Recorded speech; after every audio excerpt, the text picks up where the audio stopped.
Hello my friends and welcome back to my channel. We're coming at you from the far side of the pastures, right at the edge of the woods. We're not in the woods because they've become sort of an overgrown mess for the late summer, although this logging trail is a little bit of an overgrown mess as well.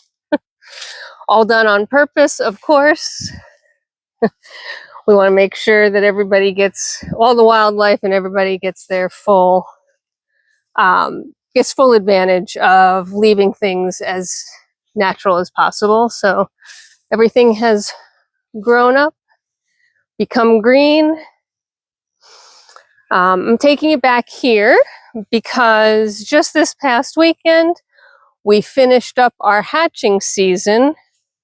The last of our eggs hatched and those ducklings went home and the incubator is officially off.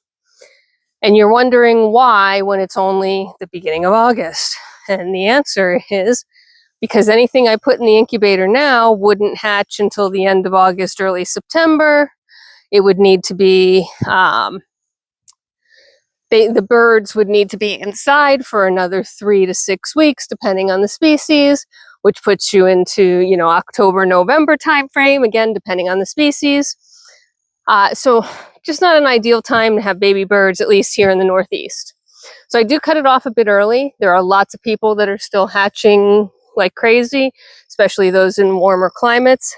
I certainly could be hatching if I wanted to. We're getting eggs from the ducks and the chickens. I just don't, because for our purposes and our weather, it's not worth having birds that may not be able to get outside for a very long time if we happen to get a cold snap. So what do I do with all my eggs now? And that's why I've taken you back here. I don't know how many of you will remember the children's book, The Giving Tree.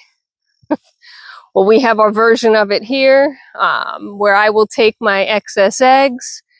I walk them way back here, pretty deep, pretty far, away from the birds, away from the pastures. And I put out the eggs for the animals. It does a couple of things.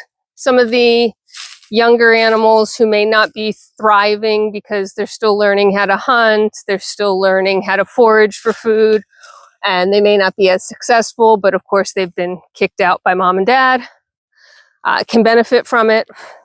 The older animals who are looking to get ready for winter will benefit from it. And overall, it just doesn't really hurt for anybody to have some eggs. So again, I'm really deep right at this point. You can hardly see the pastures. And because we're at the back end, we're as far away from the birds as the property allows. And I do that so that the animals the wildlife don't necessarily equate these eggs with eggs they can get from my birds or eggs they can get in my bird pasture. So I'll walk them back here once or twice a week, depending on how much I have. And we just kind of lay them out at the base of one of these trees along the trail.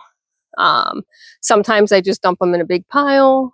Other times I'll make a little Easter egg hunt, but nothing serious. I mean, they still have to stumble across them. They still have to find them. And I do tend to place them in different places each time so that I don't have what baiting would be, right? Where the animal comes to the same place every time and there's always food there. Nah, I try and change it up. I don't want them to know that it's going to be there all the time.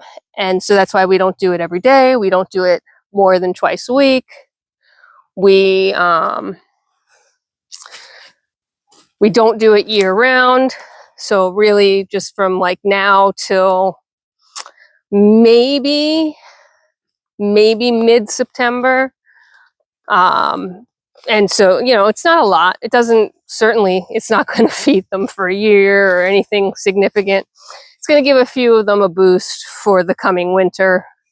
And it's a way for us to manage our egg overstock without throwing them away. And you're going to ask me, why don't I donate? Would love to donate them, but they're fresh eggs. They're not pasteurized. They're not washed. They're not managed by any food safety governmental agency. So really can't donate it. And that's unfortunate, but that is the way it is. Otherwise, that would have been first choice, of course. I mean, without hesitation, just so we're clear. So next best thing, if I can't give it to humans, we'll give them to the animals. And that's what we do. Other thoughts that you may have around why we do this versus anything else. Some of you are probably going to say, well, you could feed them to your dogs. We could. But the dogs get good food. They're pretty nutritionally complete. There isn't much they need in terms of additives.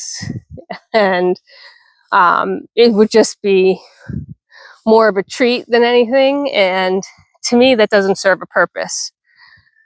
That doesn't mean I don't give my dogs treats, don't get me wrong. It just means that I don't believe that the eggs are serving their full purpose if I'm using them as a dog treat as opposed to putting them out for the wildlife that may actually help somebody, one or two of them, get through a winter or get through a tough time, right?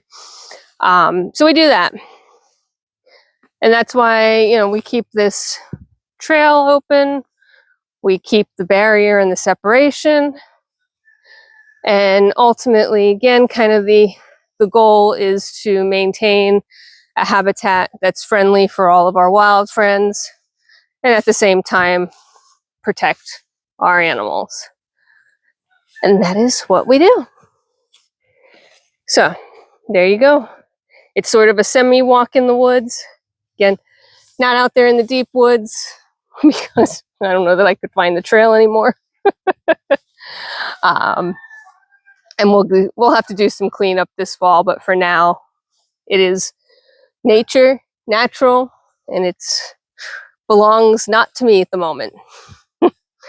So I hope you are having a fabulous day wherever you are in this world. I hope that you enjoyed the little walk with me. I know I enjoyed it, especially with the weather change.